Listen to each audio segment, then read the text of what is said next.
Well, isn't it shaping up to be somewhat interesting? And the drive-bys don't even get it. The drive-bys are clueless.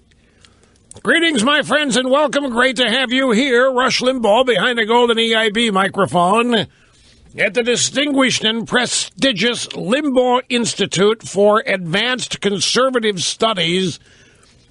Political correctness does not exist here.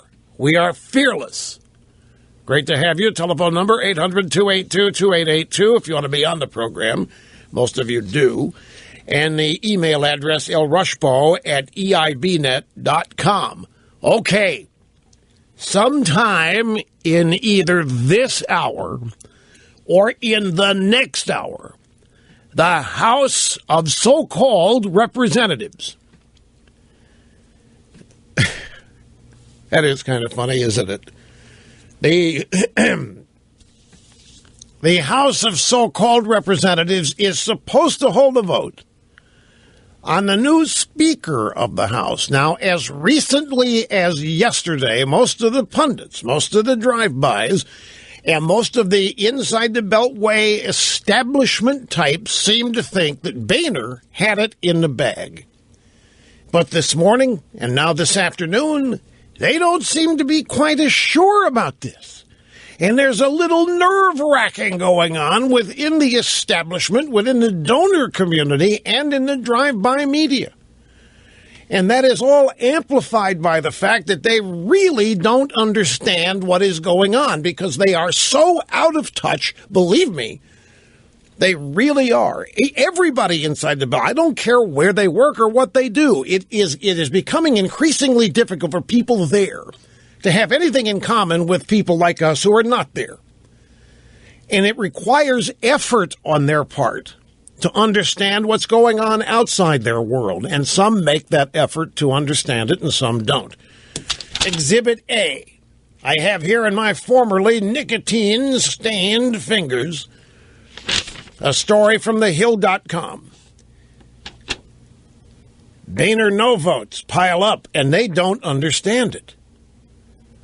And even in this story, it is incredible. They can't believe at thehill.com that anybody would challenge Boehner. And do you know why? Do you know why they can't believe that? Because if you read, you don't have to go very far. Halfway into this story, you find out at thehill.com, it is John Boehner who gets credit for all of the new House Republican seats.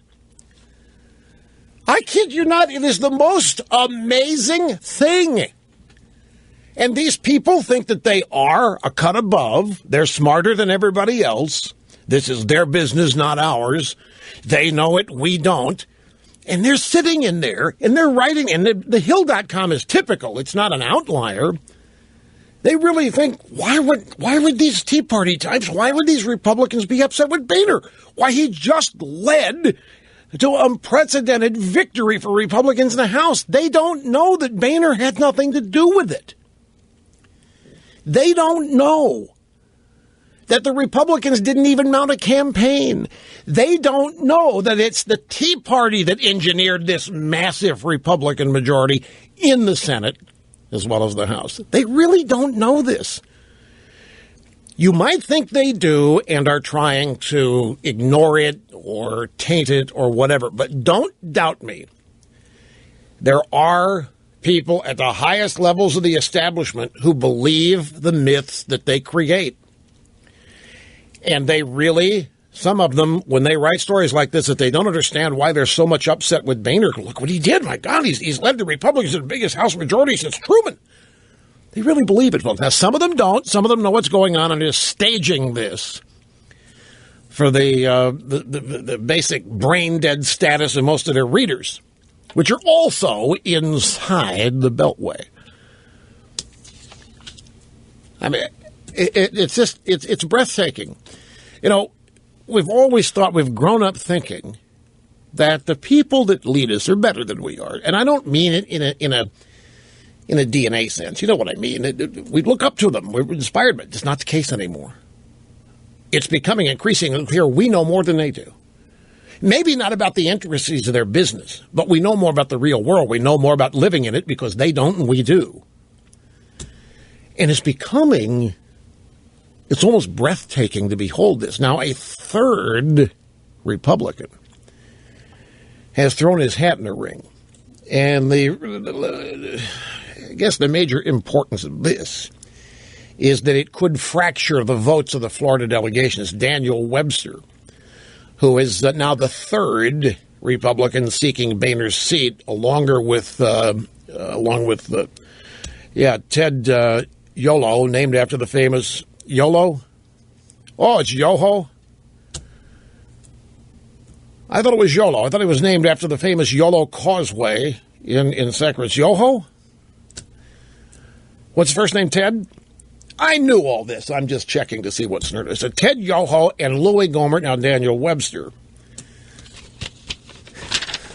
I really did. Anyway, these people, can you believe it? Really, they can't understand. And now they're getting nervous. They're getting nervous. The pundits really did think that Boehner had this thing locked up and in the bag, and that right now they're beginning to doubt their own conventional wisdom. Now, they only need 14 more votes. According to reports, there are at least 15 House Republicans who've committed to vote against Boehner, and it'll only take a total of 29 to force a second ballot. So we're looking first here at essentially a veto vote of Boehner, and then maybe following that, the votes that would constitute the election, if there is to be a new speaker, who that would be. And the second ballot, not the one that's happening right now or within the next 2 hours, but the second ballot would cause the House Republicans to turn to somebody besides Boehner if the first vote results in a Boehner veto. Now, if there is a second round of voting, it'd be pretty much unprecedented. The last time that there needed to be a second round of voting for the House Speaker was back in 1923. Which was way before we started doing this program here on the EIB network.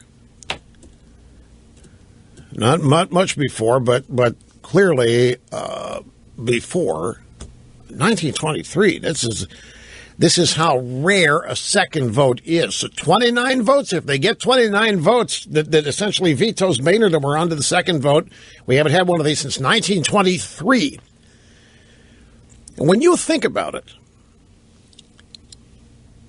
the Republican leadership's attitude toward its own base is pretty much unprecedented. You know, the Democrat Party never, at least publicly,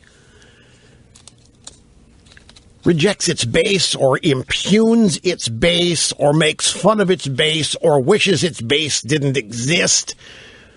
The Democrat Party never, ever publicly does anything to diminish the image of their base, the reality of the existence of their base. They never do anything to humiliate them, and the Republican Party thrives on it. The Republican Party is doing everything it can to dismantle its own base, as identified by the Tea Party. It's doing everything it can to impugn them, to join the Democrats in mocking and making fun, and to render their base, their own base, impotent, which is why I spent so much time yesterday explaining the modern composition of the current establishment inside the Beltway. Anyway, it's fascinating to watch all this take place, and you all are flooding the zone in Washington. Phone calls and emails, texts, and Twitter messages, hashtags. They're being inundated in the capital city by all of, or many of you who are simply fed up at the fact that they don't get it and are not listening and are openly. I mean, this really, I can't emphasize how really unprecedented this situation is for the Republican Party leadership, its attitude toward its own base. Can anybody name a time when the party's own leaders turned on its base? the way the GOP leadership has turned on the Republican base. Can you think of a time when the Democrats have turned on their base like this? And that base deserves to be turned on. If there's ever a base that deserves to be ignored and apologized for, it's the Democrat base. They have turned those people literally insane, and yet they still embrace them.